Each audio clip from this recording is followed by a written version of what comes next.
So yesterday was another school day, and what I'll tell you is that, because remember last time I talked about how I had to do that all day, literally studying for math, and I gotta say, I finished about like 56% of it. So, like, granted, off of chapters I was supposed to do like the past like 4 weeks, I did 56% of it in one day. That's pretty good. So today I want to finish the other 40%, and I have I think I have exam in law, or like business law or something like that. It's I don't know. He's gonna allow us to have a 3x5 index card, and a lot of things he asks are more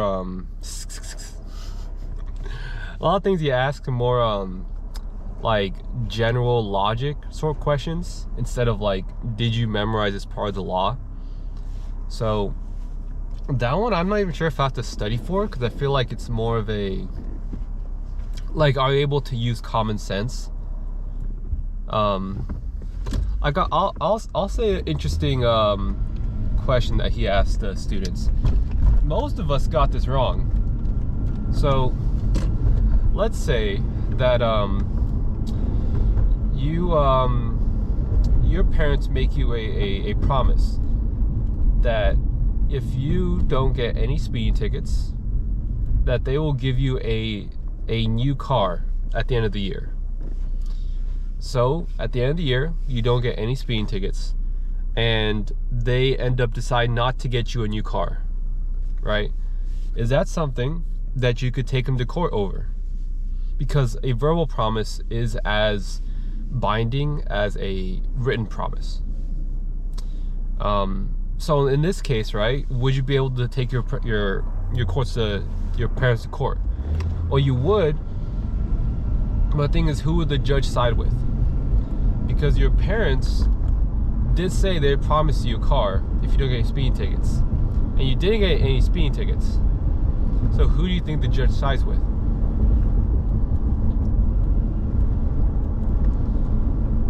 The judge would side with your parents.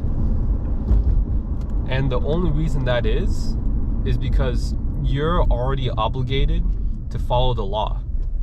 So your promise is nothing. Like, you fulfilled the promise, the obligation you're already obligated to follow. So they're not obligated to give you anything. Interesting. You know, a couple other examples like that. Let's say that this is another one. I think it'll be the last one. There's one other one where the question is, let's say that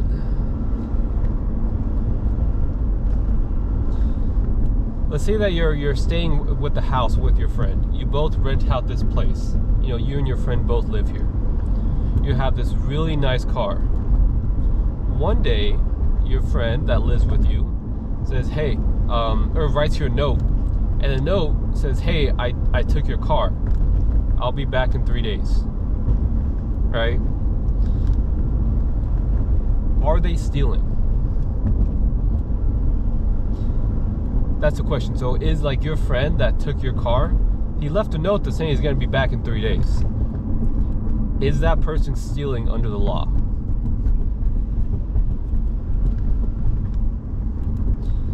Well, the answer is no. Because for stealing, you have to have the intention to keep it. So as long as he doesn't intend to keep it, and you know that, because he lives there, you know, he pays the rent, in that example, he's not stealing anything. There's a lot of different, like, legal terms for, like, different things, like robbery and burglary are different things. I think burglary has to be at night, and robbery could be, like, in the morning. But there's a lot of different terms for things. But it's very interesting, you know. So there's like larceny, there's intimidation. Well, intimidation I feel like everybody knows, but larceny is a big one. was basically like, do you intrude a threat of violence and whatnot? Then there's like fraud, which is lying and whatnot. Pretty interesting class though. I feel like the guy I have is like a Tony Soprano type, where he would when he was a lawyer, he'd be like one of those guys where he gets stuff done. I don't know how, but he gets stuff done. So I have one of those exams coming up. The math one is gonna be one I'm focusing on today, just because it's like that's the toughest one. Like, I failed this math like 3 times already, so this one's gonna be particularly tough, and I am not really looking forward to it.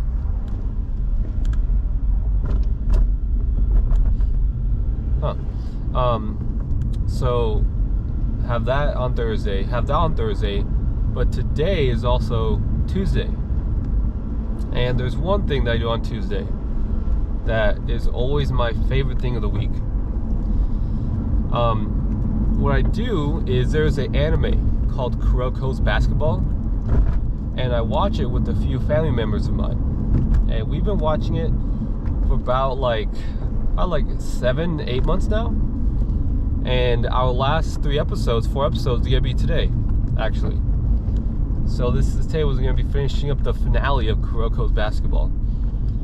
I think they have a movie, but I haven't seen it. I'm not sure when it takes place. It's supposed to be a pre Kuroko's Basketball or after Kuroko's Basketball. But no, it's getting intense right now. It's like the final finale, because I think the big one's after we finish Kuroko's basketball, what else do we watch? Because I know they already seen the big ones. So My Hero Academia, they already watched. They already watched Attack on Titan. They already watched. But I was thinking more of because Kuroko's Basketball is more of a slice of life type anime. So I was thinking something more along that lines, where it goes intense like game time. Then afterwards they're chilling on the beach, doing shenanigans. I don't know, I feel like Jujutsu Kaisen will also be a good one, but that's too I like animes where you can I like Jujutsu Kaisen, but also I like anime where you can talk about it afterwards. So animes where if 3 episodes is just a cool fight scene, I would like that by myself. If I'm watching with others, I want to be able to talk about it. And I don't know, with something like Jujutsu Kaisen, I feel I'll be I talk about a cool fight scene and that's about it, and then I talk about another cool fight scene, that's about it. Granted, there are lots of cool fight scenes, but I like to have something to talk about, Twilight Zone. It's not an anime, but Twilight Zone is very much my type of show. I need to watch more of it. Twilight Zone and Black Mirror, because each show you get to talk about the interesting premise that went on. So a good example of that is Promised Neverland, because Promised Neverland, I don't know, I guess I could spoil Promised Neverland, so I'm gonna probably talk about it in 10 seconds. But Promised Neverland essentially is an anime where, again, this is why I like it, which they get that interesting premise to it that makes you think, and you have that conversation with those about it. Same thing with Twilight Zone and Black Mirror, but the anime that has that is called The Promised Neverland. And essentially, you have these kids that are being raised by their mom, and they're just in this little playground where that all you know pretty much is that they're just having a good time, they're chilling, and then when they get age 13, they get shipped out to the real world, to the adult world, and everybody buys into this, and it's great, and they live a great life. And the thing is, one of the kids find out as soon as they turn 18, as soon as they turn 13, they don't actually get shipped out to the real world. They get shipped out to be eaten by monsters. The thing is, the mom knows this. And from the first episode, it's like, who are these monsters? Why is the mom doing this? Like, do these kids like ever question why they're taking these IQ tests all the time? And it's a very interesting, very cool show because a lot of ways they go about it. Season 2 was kind of disappointing. I never watched it, but I'm just not going to. And but the first season was great. Just like the way they shot it, it was fantastic. I don't know, it leads to a couple questions. Like, not to get too into it, but it's like, was the anime mom, was she right? Because they find out that they do this all across the country, but she's the only one where instead of keeping the kids in cages, she like actually makes it like a home, and she is their mom, and she gives them a good 13 years. So it's like, is she right knowing that they're gonna all die, but she's doing the best under her circumstances? Or is there some obligation of moral guilt, I guess? So that's a good anime one for that. Then there is I'll get into Twilight Zone again and Black Mirror in a second, but Whiplash also. On Netflix, Whiplash, which it's leaving late April, from what I understand. Whiplash is also a pretty great one, where at least